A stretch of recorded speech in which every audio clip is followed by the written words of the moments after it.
I think get really clear on what the deal points are.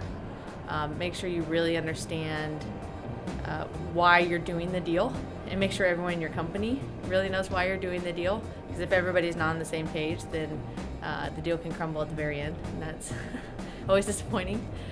The attributes that we look for as we hire and as we look at our team overall, it's really across 4 different things. So one is, are you smart and strategic, which I think kind of goes par for the course.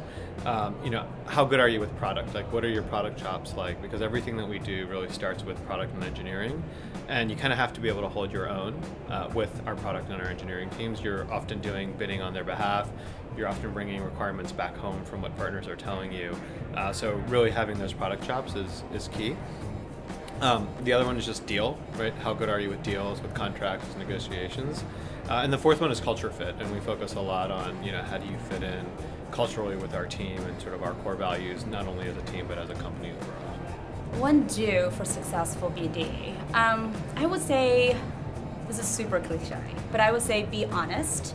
I think not all deals make sense, and so you really have to believe that the two of you together can create value for your customers and your users.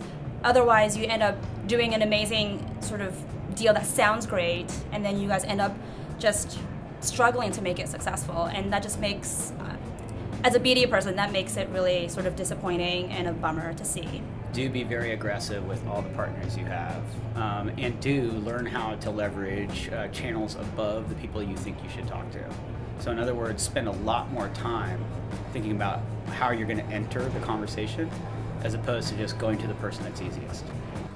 Yeah, I think for one do, and I never really appreciated this when I was younger, is just understanding how important the human element is. And when you get along really well with your partners, the integrations tend to go a lot smoother, and the end results tend to shine a lot more.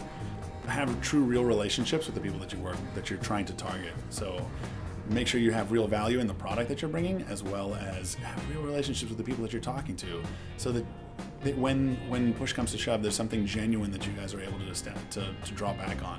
When a deal goes sideways, as they all do at some point, when you're negotiating at a point, being able to say, yeah, I have something that is a true connection with you, and we really do see the value that you can go back to the root of, is very effective in trying to get a deal done. Otherwise, they blow up over simple things. So the do is to make sure that you understand that whatever you're doing, whatever you're building for the company is actually going in the same direction as the rest of the company. Don't get too emotional, so almost take like an athlete's view to the deal. So look at the long term, think about it as a season. Like, don't get too high because you just want a deal point, or don't get too low because it looks like the deal's off the table. Like, just try and get through the season of the deal, if you will. And so whenever I've done that, it's helped. Don't assume you know the answers. Don't assume you know the other person's position or motivations. Don't get disheartened, I think, is what I would say. I feel like in a deal process, you always hit a bunch of bumps. You always are gonna meet a roadblock and nobody wants to talk anymore, the deal's almost over. But I've had that happen to me so many times, where if you just sort of kept the persistence and just believe that this does make sense and just have those conversations with all the different people involved and work it through, that you'll find yourself sort of working through literally every single thousands of issues that could come up in a deal process. And I think if you're not persistent, then the deal kind of falls apart. Is never say no until you're sure that's the dead end. Don't let down on that. Keep that up over time, even as a small startup. Because what's going to happen is, if you're a 13-person company talking to Microsoft, you're never going to match them for the number of people they have. But what you need to do is keep after the top level individual as much as you can. And then the other thing is, the do, I would say, is do understand your product inside and out. Do understand what it takes to develop it, so that you don't waste your product people's time.